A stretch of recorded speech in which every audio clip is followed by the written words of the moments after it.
வணக்கம் மக்களே, மீண்டும் சந்திப்பதில் மிக்க மகிழ்ச்சி. நம்ம பதிவு வந்து 2 பதிவு போடுறோம். ஒன்று, ஊழல்னால பண்ணக்கூடிய கரப்ஷன் அப்படின்னு சொல்லி பண்ணக்கூடிய பணம் சம்பாதிச்சது எத்தனை கோடி, தொகுதி வாரியாகவும் அதே மாதிரி நிர்வாக வாரியாகவும் நம்ம சொல்லியிருக்கோம். இந்த இதில் இப்போ அடுத்த இந்த பதிவு நம்ம என்ன சொல்ல போகிறோம் அப்படின்னா, போதை கலாச்சாரம் எப்படி தலை தூக்கிட்டு இருக்குது தமிழ்நாட்டில் அப்படிங்கிறது தான் மக்கள் புரிஞ்சுக்கணும் அப்படிங்கிறது.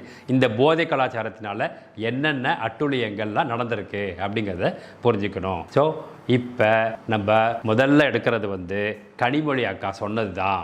என்ன சொன்னாங்க? நாங்கள் சாராய கடையை மூடி விடுவோம் வந்தோடனே அப்படின்னாங்க. எவ்வளோ 40% பெண்கள் விடவாக இருக்கிற காரணம் இந்த சாராயத்தினால தான் அப்படிங்கிருக்காங்க. அது இன்னை வரைக்கும் அதை ஒன்றும் செய்யவே இல்லை. இன்னொன்று சொல்லப்போனால் அதனால் பல கோடி வருமானங்கள் அதிகரிச்சிருக்கு. அதில் 10 ரூபாய் சம்பாரித்து திமுகவுக்கு போயிருக்குது. செந்தில் பாலாஜி அந்த வேலையை தான் பண்ணார். மின்சாரத்துறையில் இருக்கும்போது பல ஊழல் பண்ணார். இதை நம்ம சொல்லியிருக்கோம், பல பதிவுகளில் சொல்லிகிட்டே இருக்கோம். நம்ம திரும்ப நினைவுபடுத்துறதுக்கு மக்கள் சிந்தித்து செயல் ஓட்டு போட வேண்டும் என்ற ஒரே காரணத்திற்கு தான். இப்போ அடுத்தது இந்த போதைப் பொருள் கலாச்சாரம். சாராயம் ஒரு பக்கம், டாஸ்மாக் ஒரு பக்கம், அதுக்கப்புறம் போதைப் பொருள் கலாச்சாரம். இந்த சாராயத்தில் பல இல்லிசிட் சாராயம், அதாவது கலப்படம் சாராயம், அதுவும் நம்ம கேள்விப்பட்டோம். ஸோ சாராயமே கெடுதல். அதில் கள்ள சாராயத்தை வர கொண்டு அதை இதே மார்க்கெட்டில் டாஸ்மாகில் விற்றா எப்படி இருக்கும்? அதுவும் நடந்துட்டு தான் இருக்குது அப்படிங்கிறத மக்கள் புரிஞ்சுக்கணும். அதுக்கப்புறமா இந்த தமிழ்நாடு ட்ரக் ரிலேட்டட் கேஸ் பார்த்தீங்கன்னா 21 6852 கேஸ் இருந்தது. அதே அடுத்த வருஷம் 22 10,000 கேசஸ் பதிவாயிருக்குது இந்த போதைப் பொருள்னால அப்படின்னு. இந்த போதைப் பொருள்னால இது நல்ல பகிரங்கமாக திமுகவின் உறுப்பினர்களில், திமுகவின் நல்ல ஆதரவோட ஈசிஆரில் பல கிளப்பில் எல்லா போதை இதுவும் நடந்துகிட்ருக்கு. இம்போர்ட் பண்ணாங்க போதைப் பொருள் இங்கே பொண்ணு. இதை விட நம்ம பழைய பதிவில் நம்ம சொல்லியிருக்கோம், இந்த போதை, இந்த அக்ரிணை தயாரிக்கப்பட்ட ஒரு மனிதர்களால் தயாரிக்கப்பட்ட போதைப் பொருளோட ஒரு உயிரை சேர்க்குறாங்க பாருங்க, பெண்ணுங்கிற உயிரையும் போதைப் பொருளை கொண்டு வராங்க போது மிக மிக வருத்தம்.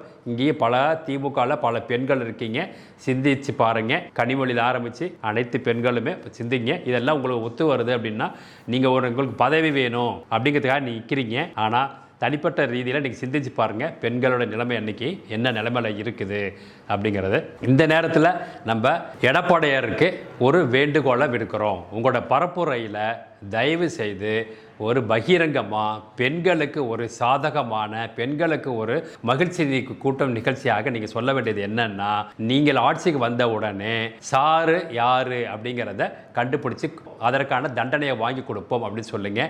உங்களுக்கு அந்த சாரு வீட்டில் இருக்க பெண்களோட ஓட்டுமே உங்கள் பக்கம்தான் வரும் அப்படிங்கிறத அனைத்து பெண்களுமே உங்களுக்கு தான் ஓட்டு போடுவாங்க. நீங்கள் ஒரு நம்பிக்கையை கொடுக்கணும் அப்படிங்கிறது நம்மளோட வேண்டுகோள். நாங்கள் பதவிக்கு வந்தவுடன் அந்த சார் யார் அப்படிங்கிறத நாங்கள் வெளிச்சத்துக்கு கொண்டு வருவோம் அப்படிங்கிறத நீங்கள் சொல்லணும், நம்மளோட தாழ்மையான வேண்டுகோள்.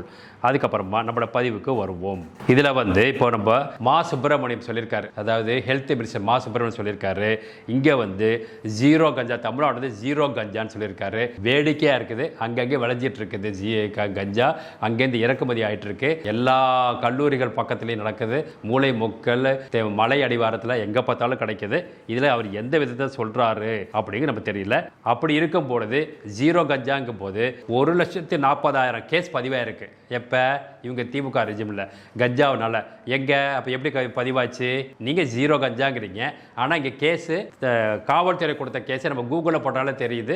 1,40,000 கேசஸ் பதிவாயிருக்கு போதைப் பொருள்னால. இந்த நம்ம இப்போ கூட அதை பார்த்தோம், நம்ம ஒரத்த நாடுல பார்த்தோம், தூத்துக்குடியில் பார்த்தோம், பல கேசஸ் பார்த்தோம். எல்லாமே கஞ்சானால தான், போதைப் பொருளால தான் இன்றைய அநியாயம் அப்படிங்கிறது. அது மட்டும் கிடையாது, இதே இவர் சொல்றாரு இப்படின்ட்டு நம்ம விழுப்புரத்தில் பார்த்தோம், 22 மக்கள் இறந்தாங்க இந்த போதையினால. அதுக்கப்புறம் செங்கல்பட்டு விழுப்புரம் மாவட்டத்தில் விட்டுருந்தாங்க. அதுக்கப்புறம் பார்த்தீங்கன்னா 2024 கள்ளக்குறிச்சியில் 68 பேர், நமக்கு நல்லாவே தெரியும், எல்லாம் கண்ணு போய் காது போய் இறந்து போய் கள்ள சாராயம் குடிச்சு 68 பேர் இறந்தாங்க.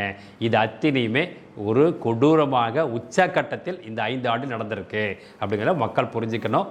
ஸோ போதை ஒரு பக்கம் நாட்டை சீர்கழிச்சிச்சு, ஊழல் ஒரு பக்கம், மக்களின் வரி பணம் திமுகவுக்கு போயிடுச்சு. இப்படிங்கிற ரீதியில் சிந்திக்க வேண்டும். ஓட்டு போடும்போது தயவு செய்து இந்த மாநிலத்தையும் இந்த மண்ணையும் காப்பாற்ற வேண்டும் என்றால் இருக்கும் ஆட்சி நிலைக்கக்கூடாது அப்படிங்கிறது தான்.